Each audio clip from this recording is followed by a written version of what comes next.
Alô, boa tarde, com a paz do Senhor Jesus. Estamos aqui com mais uma transmissão ao vivo, aqui na Rádio Gospel TV, para que o reino de Deus seja glorificado. Estamos aqui nesta tarde de hoje, dia 20 de janeiro de 2003. Estamos aqui com o nosso irmão Henrique. Henrique, boa tarde, Henrique Mazo. Boa tarde. É uma alegria imensa. Qual o nome do irmão aqui? Está aí? Laudemiro Rocha. Laudemiro Rocha. Olha só, esses meninos saíram de Vitória e andaram 110 quilômetros de bicicleta.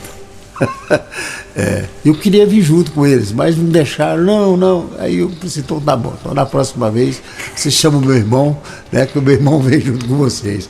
Como é que é essa caminhada aí? Que loucura. Para mim, eu não aguento isso aí, né, Henrique? É saúde. Isso é bom demais, velho. Isso é saúde. Saúde, né? E você veio para matar a saudade dessa terra, né? Itarana, né, velho? Eu tinha um amigo meu que falava assim, saudade, 7 letras que invade a vida de alguém. E aqui, né, Henrique, está assim o registro, né? O registro da sua infância. Praticamente não, toda a infância. É toda a infância aqui. Família, seu pai nasceu aqui nessa cidade, né? E o que você guarda no coração dessa nova Itarana? Porque a velha Itarana não é a mesma mais. Ah, não, a nova, diferente, mudou tudo. O que você viu de diferente? Tudo. Até as pessoas é diferente aqui. Né, Henrique? Diferente. Nós tínhamos. Você era um dos maiores pegadores de passarinho que tinha aqui na época. Nós éramos. Né? Fazia acontecer, né? Só Deus para dar esse livramento, né? As coisas. Deus muda tudo, quando Deus quer, muda tudo, né, velho? Muda, verdade.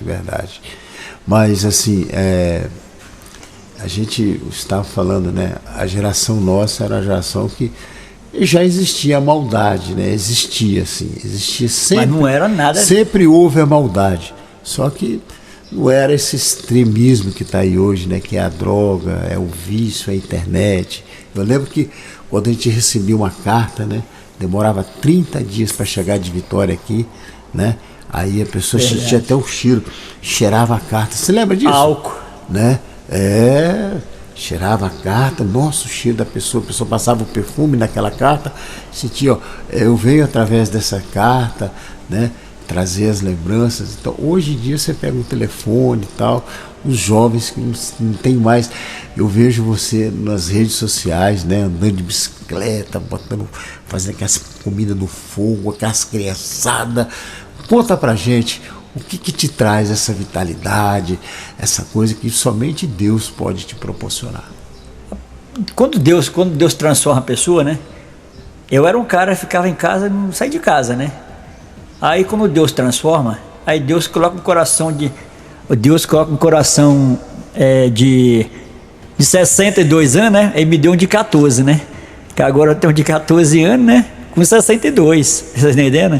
Aí nós começamos a partir para essas aventuras aí de cachoeira, de pedal. Esse rapaz, esse menino, ele tem 62 anos. Olha, ele já chegou a rodar 180 quilômetros. 186 quilômetros de bicicleta. Um servo de Deus, um homem de Deus, né? Onde passa, deixa as marcas de Cristo, é um homem que gosta de falar de Jesus, né? Nós fomos criados juntos, praticamente juntos. E eu fico maravilhado. A saúde que esse homem tem. A família dele toda, somos próximos com isso. Tem muitos anos. Eu vi o Walter aqui, né? Eu vi o Walter quando ele esteve com você aqui, né? Vocês estiveram aqui. O Tica eu não vi mais. O Luiz, que eu vejo ele sempre Itarana. Eu não sei se nem mais se ele está aqui. Está Itarana, Luiz aí? Não, o Luiz está na Inglaterra. Voltou para a Inglaterra, né? Ele é a família toda. Ah, sim. E a sua irmã, que é a Vânia, que eu não vejo mais, não tenho mais notícia. É difícil ver ela também. Entendeu? E o saudoso seu pai, que faleceu há pouco tempo. Tem até uma história para contar depois do seu pai, né? Jogando sinuca lá num bar aí na época, antigamente. Aí chegou uma determinada pessoa, que eu não vou falar o nome, né? Ele falou assim, que nada, você plantou um pé de goiaba fazendo necessidade fisiológica. Falar assim para não ficar, né? Mas assim, o extremismo de toda essa coisa que nós estamos juntos aqui, a extremidade, né? É Deus. Eu quero que você fale sobre essa geração nova de hoje e juntando o que Deus fez na sua vida, Henrique. Ô, Lissomar, sem Deus a gente não é nada, né? E quando eu saí de casa hoje, a minha esposa falou assim, ó, vai com Deus, entendeu? E eu lá em casa, a minha família assim, ninguém sai do portão para fora sem fazer uma oração, entendeu? A gente entrega tudo na mão de Deus. Só que os jovens hoje estão tudo se afastando, estão seguindo o caminho largo, entendeu? Esquecendo o caminho estreito é o melhor. Porque o caminho estreito, ele vai, passa por pedra, vai te dando um ensinamento, né? Para você chegar na frente, a porta larga, você encontra com Jesus. Agora o caminho largo, né? O cara entra pelo caminho largo, chega na frente, vem as drogas, vem a bebida, entendeu? Vem os vícios, vem tudo. Aí chega na frente e se estreita, aí a pessoa se afunda, né? Aí, meu filho. É verdade, né? Por isso está essa geração incrédula, né? Essa geração difícil, né? E o nosso irmão Cabré, que está aí, né? Está aí ligado no telefone, né? Já conhece Itarana, tem raízes aqui. Sua mãe é da cidade daqui de Itarana, né? Minha mãe é da família Maia, dos Meia, que o pessoal costuma chamar por aqui. Eu tenho uma tia casada com o Cabré, aqui na comunidade. Mas minha mãe mudou daqui muito cedo, muito nova ainda, solteira, e chamava Norte, né? Para Vila Pavão. Junto com a irmã que tinha acabado de casar e o marido tinha. Seu Geraldo Maia, você chegou a conhecer o Maia? Geraldo? Não, porque eu conheci poucas pessoas, que minha mãe foi para lá solteira, lá ela casou, formou família, eu só fui conhecer algumas pessoas da família dela aqui, umas tias e alguns primos. Mas você saiu daqui com qual idade? Não, foi a minha mãe que saiu daqui com 16, 17 anos. Você nasceu em Vitória, então. Eu já nasci em Vila Pavão. Em Vila Pavão, tá. Aí minha mãe foi para lá, formou a família lá e nunca mais voltou aqui, não tinha nem contato, nem com carta, nem com nada. E aí, quando eu me casei, já tinha filhos, eu possuía um bem, tinha um carro. Aí eu trouxe minha mãe para conhecer a família dela. Encontramos algumas irmãs dela ainda, alguns irmãos, a maioria já tinha morrido. E aí eu consegui conhecer alguns primos que moram aqui. Eu não tenho conhecimento de muitas pessoas também, não tenho muito contato com eles também não, porque a gente agora trabalha em Vitória, e aí na Serra, né, no município da Serra, sou professor. Passei num concurso de lá, trabalhando lá, e a correria, e a gente não conseguiu muito ter contato com esse pessoal aqui. Eu tenho mais contato com os filhos da minha tia Lindina, que era Meia, casado com o seu Leopoldo Cabré. Aí os primos desses primos aí eu conheço mais. Eu tenho certeza que talvez algum internauta vendo esse vídeo, né? Não é nada difícil, né, de se encontrar essa família aqui. Aí minha família que mora aqui do Leopoldo Cabré, que é a minha tia, que era irmã da minha mãe, a dona Lindina, ela tinha alguns filhos que eu conhecia, a Renilda, a Elza, o Davi, o Lourenço. O Lourenço é muito conhecido aí, que ele é muito criativo, inventa um monte de coisas novas aí. Um dia fui na casa dele, inventou uma bomba que funciona pela água da cachoeira, e ela tinha ela usava água 2 vezes para poder girar, era muito, muito legal. Mas fui poucas vezes na casa deles, tem que vir mais, conhecer mais. Tô querendo ir lá essa semana, final de semana, ir lá. Então tem maso no meio aí, porque para inventar as coisas igual o Henrique, eu nunca vi não, viu? É verdade, esse menino aí, ele inventa moda com 61 anos. Como é que você aguentou acompanhar esse menino aí, rapaz? Hein? Eu vim num pique, mas um pouco mais devagar, porque o Henrique anda muito rápido, sobe muito rápido os morros, aí no final do morro ele para, me espera, e depois eu vou e desço ali. Ele falou assim, eu vou chegar um pouco meio atrasado aí, porque nós vamos ter que ir lá no aeroporto, né? Levar a irmã dele. Buscar a irmã dele, e logo depois nós vamos sair de volta. Falei assim, não, mas eu vou ter que ir mais devagar, porque ele não tem tanto costume, mas nós vamos chegar aí, Itarana. Você vem devagar, que tem uma serrinha lá de 8.400 metros, que é bem perigosa. Aquela serrinha de assim, eu estou pensando em voltar com vocês. Mas de carro atrás, e vocês... Vê se eu vou voltar com esses homens de bicicleta. Vai esperando isso aí, Henrique. A nossa juventude hoje, estava até comentando, né? É tristemente a gente falar isso, mas é a juventude mais incrédula que já passou em cima dessa terra. Verdade, é verdade. Nós estamos pior do que a Babilônia. A Babilônia ainda não conhecia Deus. Jesus não tinha passado na terra para dar esse sofrimento, para morrer por nós, morrer por ninguém. Então os profetas eram, né, eles tinham uma luta tremenda, mas era um mundo ainda que, mesmo com todo o pecado que tinha, mas hoje com o evangelismo, onde chegou a extremidade, todo mundo conhece, sabe o que é a cura, sabe que existe o Espírito Santo de Deus. Não estou falando de religião, estou falando da fé e da condução, da forma que Deus está mostrando o mundo, que é a volta de Jesus. Jesus não vai vir buscar a igreja, vai vir buscar os verdadeiros servos, né? É, lógico, o arrebatamento. Você hoje sendo um cristão verdadeiro, você é taxado hoje, entendeu? Como louco, se diz? Louco. Entendeu? Você é crente, entendeu? Aí você vai querer falar a verdade, né? Pregar para as pessoas o que Deus pode fazer, o que Jesus pode fazer, entendeu? Não acredita, as pessoas muita incredulidade, não quer? É verdade, é verdade. Porque você evangélico, ele aqui o Odemir eu também sou, né? Graças a meu bom Deus, há 11 anos atrás Deus buscou minha vida, né? Tirou da lama, né? E fez mudança na minha vida, né? Mas muita mudança mesmo, né? E até eu fico até admirado do que Deus conseguiu fazer comigo, né? Uma pessoa que fumava 3 maços de cigarro por dia, que tomava cerveja desembolada, entendeu? Rapaz, para fazer negócio, ao contar as mentirinhas que a gente contava, né? Aí Deus falou assim, não é assim não, vamos parar com isso tudo aí. Aí Deus as pessoas não acreditam que você mudou, entendeu? Os seus amigos se afastam de você, 90% deles se afastam, né? Da sua vida, mas Deus coloca pessoas certas na sua vida, não quer? Pessoas com um coração bom, né? E a gente faz o quê? A Bíblia fala, nós temos que levar o evangelho para todas as pessoas, né, desse mundo, né? Mas é complicado, tá, meu amigo?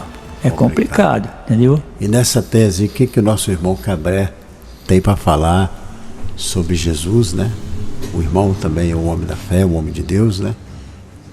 Minha família não era evangélica, aí se batizaram muito novos ainda, me criaram já na igreja, então nunca saí da igreja, sempre segui os princípios daí que eu aprendi desde criança, o princípio bíblico, e isso tem me motivado a viver uma vida melhor, se alimentar melhor, fazer exercício físico, que também é um dos benefícios para a nossa saúde, né? Buscar aquilo que nos faz viver mais e viver bem, porque o nosso corpo é o templo do Espírito Santo, e assim sendo, nós temos que cuidar dessa casa que é a casa de Deus. Glória a casa do Espírito Santo morar no nosso corpo. Esse é o nosso objetivo, né? Cada dia procurar fazer essa atividade física, às vezes é um pouco longa, mas que faz bem para a nossa saúde e vai nos preparando. Por exemplo, eu estava pesando quase 90 quilos. Comecei a pedalar ano passado, em janeiro. No início eu não conseguia fazer nem 20 quilômetros, achava que não conseguiria mais que isso nunca. Quando eu consegui ir até Jacaraípe, 20 quilômetros de 20 de volta, achei esse é o meu limite. E hoje nós estamos aí 200 quilômetros, quase 200, essas serras todas, que lá não tem serra, né? O nome é serra, mas não tem serra. Mas isso aí vai nos trazendo uma vitalidade, vai nos dando um motivo de viver melhor, nos ajudando a testemunhar desse amor que Jesus tem por nós, né? Falando de amor, falando dessa vitalidade, eu acho que é sua área, né? Tenho certeza que é a educação, né? Você é professor. Sim, eu me formei como magistério, que é um antigo curso que nos habilitava a trabalhar com as séries iniciais, com professor de primeira a quarta série na época, né? Mas eu não estudei logo quando foi na época de criança, não. Na época de criança eu estudei só até a quarta série, não tinha oportunidade de estudar, morava no interior, era roça, só tinha até a quarta série. Eu voltei a estudar depois, com mais idade, e aí me formei como professor, comecei a trabalhar só com magistério, depois fiz pedagogia, fiz 3 pós, estou me preparando para encarar um mestrado agora. Eu quero assim, eu quero perguntar ao senhor, né? Como o senhor vê hoje essa geração de hoje? A mesma pergunta que eu fiz para o nosso querido irmão Henrique, né? O que nós podemos esperar de um jovem de hoje? Como o senhor vê eles nas escolas, as atitudes? Porque nós estamos participando assim, vendo que é uma geração que está escrito na Bíblia, é a geração que mais vai encher o inferno. Como você me diz, o que falta para esse amor esse amor ser repreendido, esse amor ser declarado mais de uma forma. O que precisa mais o jovem? Como é que está hoje o amor de Cristo?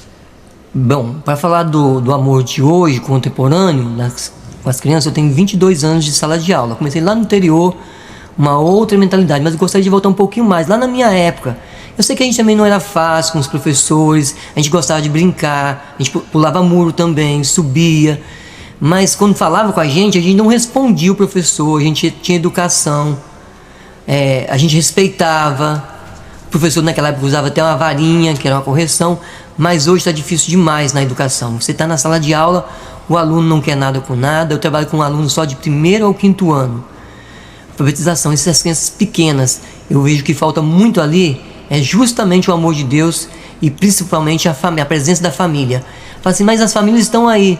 As famílias são todas desestruturadas. A maioria não mora com os pais, ou moram com um do cônjuge só, o outro é padrasto, o outro é madrasta. Às vezes mora só com os tios, com os avós. E a gente não sabe o que essas crianças passam ali para ter tanta rebeldia. A maioria não querem fazer as tarefas escolares, a maioria não quer cumprir com aquilo que tem que ser feito. Esse ano mesmo, que acabou de finalizar, eu trabalhei com uma turma de 5º ano, eu tinha uma família que participava de 29 crianças que eu tive durante o ano todo. Terminei com 22 a turma, mas foi uma rodízio de 29 alunos. Uma família participava, a criança trazia todas as tarefas prontas, todos os trabalhos prontos. De casa, o trabalho que mandava. E eu falo assim, na minha época, nem o livro didático eu tinha que copiar tudo do quadro no caderno, os textos, as atividades. Hoje os alunos têm os livros que são comprados, eles falam de graça, mas uma coleção de livros dessas são mais de R$1.000 que o governo investe e nós pagamos com nossos impostos, né? E as crianças não estão nem aí com esse material, perde tudo, deixa em casa, não vem para a escola sem ele. Quando se pergunta a família, mas ele tinha esse livro, nem sabe dessa questão, e eles assinaram esse documento. Então a gente vê ali a presença dessa família. Só tem família se a pessoa conhecer o Evangelho e se firmar ali e buscar coisas melhores, e principalmente o amor, né? De estar presente ali nessa situação. Se não faltar o amor, faltar a família. E essa também é a estrutura de Deus, né? Quando ele formou o homem e a mulher, lá no princípio, ele formou o quê? A família, para que eles estivessem sempre o quê? Juntos, procriassem juntos e participarem de todas as atividades juntos. Mas nós não vemos isso hoje, é o que falta. Aí tem essa rebeldia na escola, não faz as tarefas, não cumpre com as obrigações. Eu vejo assim, muita indisciplina com os colegas, com o professor. Você perde mais tempo chamando a atenção de uma criança do que propriamente ensinando. O momento que você podia estar ali igual a minha professora, tirando as dúvidas de aluno individual. Você tem que estar chamando a atenção dos alunos.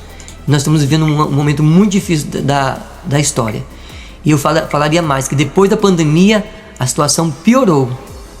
As crianças, esses 2 anos que ficaram em casa, mesmo tendo atendimento à distância, perderam toda a rotina, perderam o contato que tinha com a escola, perderam aquele mínimo de conceito de respeito com os outros. Viveram do jeito que queriam viver em casa, né? Sem uma rotina, sem nenhum compromisso, sem regras, e aí complica tudo. Voltando à sua palavra que você está falando aí, né?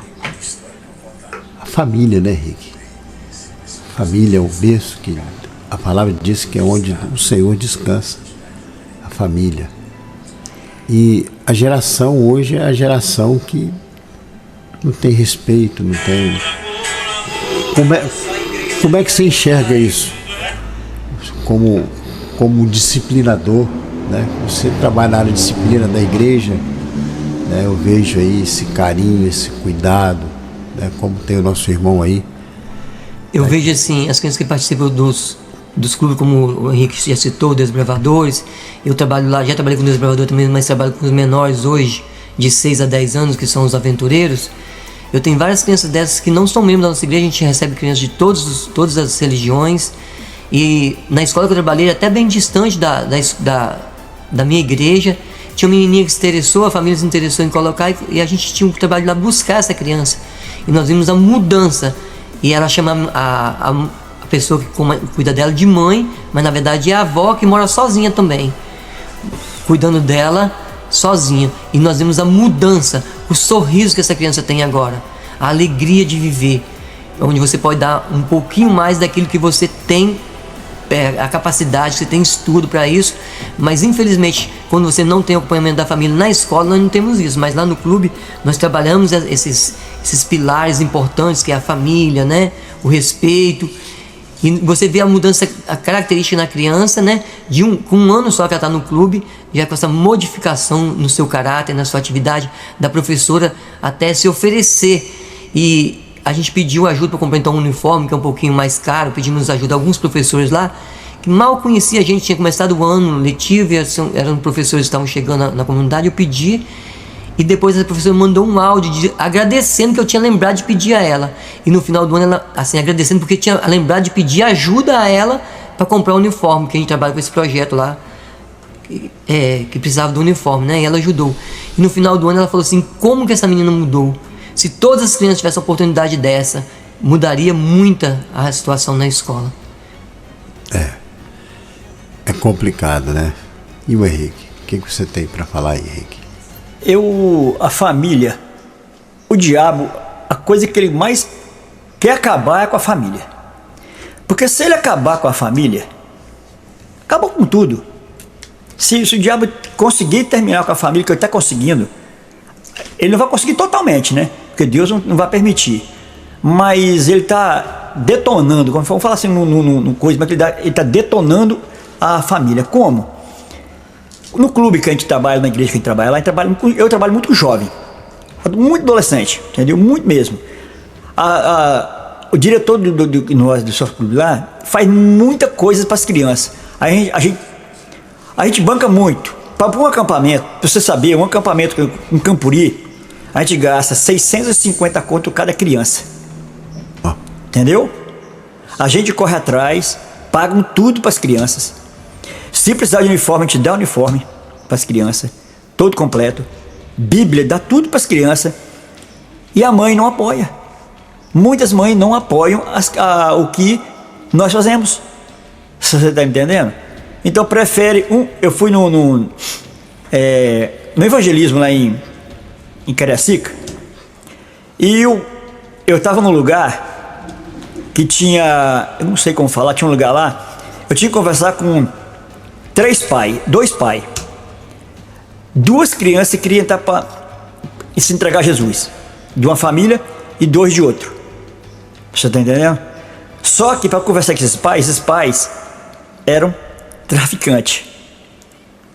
E eles fechavam a rua, onde eu estava fazendo evangelho, eles fechavam a rua. E ninguém passava mais longe, passava nada. E como que vamos chegar lá? Interessante é a história, o bairro, o nome não. Aí eu cheguei nesse lugar lá e eu conversei com a mãe. Eu entrei como assim, conversar com ela, perguntei, o que você prefere? O seu filho, daqui uns dias, jogar na sua cara que você não deixou ele entrar para conhecer Jesus, ou você prefere ao contrário? Aí a mãe liberou os dois a se entregar a Jesus, entendeu? Aí depois mais outros dois, a mãe não queria de jeito nenhum. Aí nós conversamos com ela, se entregou também. Você está entendendo? Crianças tem muitas pessoas que querem. Crianças querem, mas a mãe complica tudo. Por causa de quê? A família atrapalha. Tem hora que a família como vamos colocar assim? Eles começam a andar devagarzinho, as crianças, porque se você for deixar ele andando livre, entendeu? Ele vai chegar no lugar que ele vai encontrar uma coisa. Vamos falar no mais claro, entendeu? Quando você vai começar a fumar, você não vai fumar 3 maços de cigarro por dia. O cara vai te dar um cigarro. Ele te dá um cigarro, vai te dar 2 cigarros, 3 cigarros, até você conseguir viciar para te vender. Você entendeu? E só que a mãe prefere que uma criança entre na bebida, no alcoolismo, nas drogas, né? E não deixa a pessoa, não aceita a criança se entregar no caminho de Jesus. E eu tenho lá no meu clube lá, que eu trabalhava lá, a gente sente muito isso, entendeu? muitas crianças lá que eu dava muitos conselhos bons para elas, muito bons. E hoje eu fui visitar um presídio aí, né? E 3 meninos falou. O maior arrependimento é ter largado, entrar nesse mundo. E era justamente evangélico. Você está entendendo? O mundo hoje está... Eu vou falar, quase o pior do que Sodoma e Gomorra. As coisas estão muito complicadas. Mas tem um versículo da Bíblia que eu gosto muito dele. É Filipenses 1,6. Entendeu? Aquele que começou boas obras em vós vai terminar até a volta de Jesus. É isso que eu pretendo, né? Esperar que Jesus conserte em mim primeiro, né? Para mim poder levar para outras pessoas. Quero agradecer os irmãos, né, por essa oportunidade dando aqui para nós. E fica essa mensagem no coração, né, dessa humanidade que está entrando na perversidade e se cumprindo as profecias de Jesus Cristo. Não é verdade, irmão? Verdade. Verdade. Deus abençoe os irmãos e fiquem na paz, em nome de Jesus. Amém.